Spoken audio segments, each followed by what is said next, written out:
Good morning, you're watching One News Now Markets. I'm Jess De Los Santos. We delve into the equity space later, but for now, here are the top stories of the hour.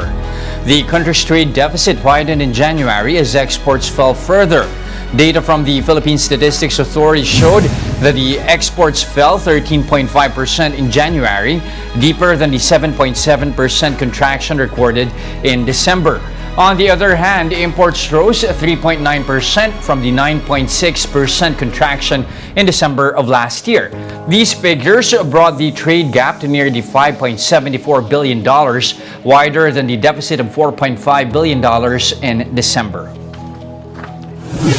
The Joint Foreign Chambers is urging Congress to pass an air transport reform bill after technical glitches caused the shutdown of Philippine airspace in January.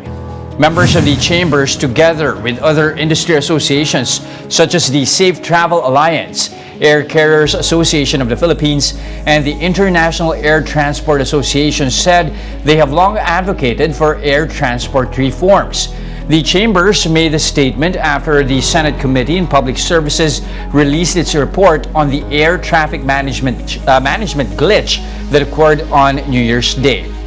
The chamber said this incident, which led to cancellation of hundreds of flights, is a, quote, strong reminder of the need to pass laws to institute institutional reforms in air transport.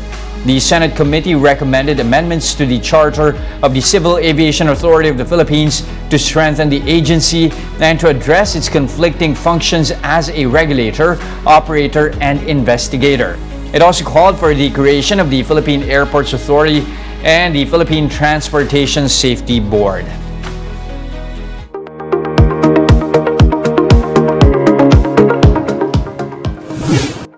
What's the impact of Silicon Valley Bank's fallout on other banks in the United States? Max Reyes reports on Bloomberg Television. Still, for me, the key concern has got to be the fact that share prices are still down hard at some of the competitors, even though many analysts would say there is nothing exactly out there like Silicon Valley Bank. Yeah, I would say the fundamental question at this point is one of sentiment. Obviously, the Fed and other regulators moved to reassure depositors, right? Not even investors, but depositors. They lined up this new liquidity facility. They made it easier and less expensive, essentially, for banks to borrow from their discount window, the lender of last resort, right? But it's still unclear of whether or not that has managed to calm people down. It certainly hasn't calmed down investors, and I don't think we can yet say if it's calmed down depositors. We find ourselves once again in a situation where there are more questions than answers, particularly, is there a buyer that's going to come in for SVB? What's happening with Signature? First Republic's response is pretty dramatic, even though it was so vocal about the strength, as it put it, of its liquidity position. Why is there still so much angst out there, Max, from the equity market reaction alone? I think the fundamental issue is that Fed policy is still in place when it comes to interest rates. So even with these backstops, even with these countermeasures, people are still worried this problem will persist. I honestly can't say, though. I mean, again, when it comes to banking, the number one thing is confidence, right, and sentiment. And if both of those things are down just because you have these kind of back-to-back bank closures and failures, I think it's hard to win over hearts and minds. Max, what are we hearing about Silicon Valley Bank and depositors' access to their cash this morning? It sounds mixed from what I saw in our reporting. I unfortunately have not been as close to that as some of our tech reporters have been doing, a real bang-up job. Apparently they are able to get access to it, right? And that was kind of the promise made. Depositors would be made whole. They'd be given access. And we are seeing that, though apparently there have been some hiccups. But again, I think the regulators have moved to give people access to their deposits, to fully backstop them. And that's, I think, what we're seeing play out this Monday morning. And Max, ultimately, this came down to a massive counterparty risk that people hadn't quite factored in one sector. Will regulation change, do you think? As the administration promises it about banks, for example. The big question, I think, is whether or not we'll see some kind of rollback or alteration to Trump-era moves that made it essentially less cumbersome, less burdensome on regional banks when it comes to capital requirements, when it comes to compliance requirements, whether or not we see a push to move away from that, to put in new regulations for those banks around capital is the question. I don't have the answers on that, unfortunately, but I think it would make sense to see some level of movement on that out of DC. More of SVB's meltdown and how that impacted the shares of local banks after the break. Keep it here on One News.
And you're still watching One News Now. I'm Jess De Los Santos. Let's now have a quick check at how local shares are doing on the back of that wider trade deficit in January, despite expectations, of course, that it's actually going to narrow for the month. Again, exports dropping 13.5%, way above expectations of a 1.1% drop. Imports likewise rising to 3.9%, pushing deficit to $5.74 billion.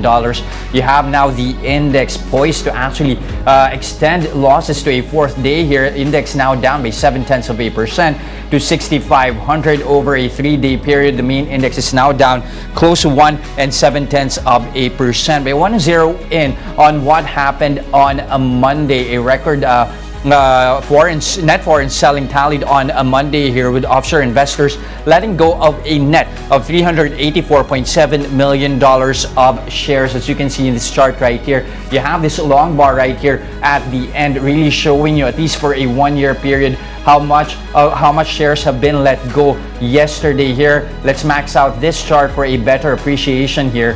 You'd see again a very long bar here for what happened yesterday, somehow inching closer to what happened at least back in 2013. Again, net foreign selling at its the most since September of 2015. Now this time, let's take a look at banks. After again, shares tumbled on a Monday. That's on the back of Silicon Valley Bank's fallout.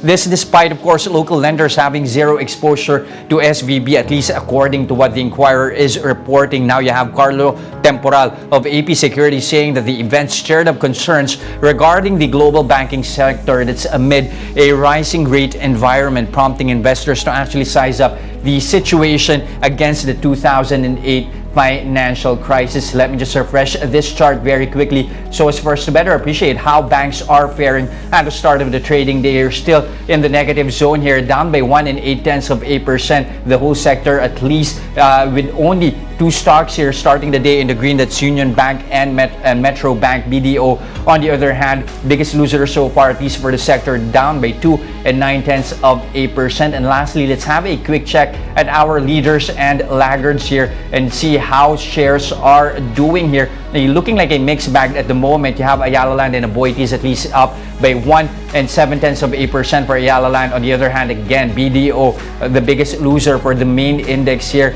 You have other blue chips here also starting the day shedding points, the likes of GT Capital and Metro Pacific. And that's it for this hour. I'm Jess De Los Santos. Join us again at 11:15 a.m. We are One News, all sides, all the time.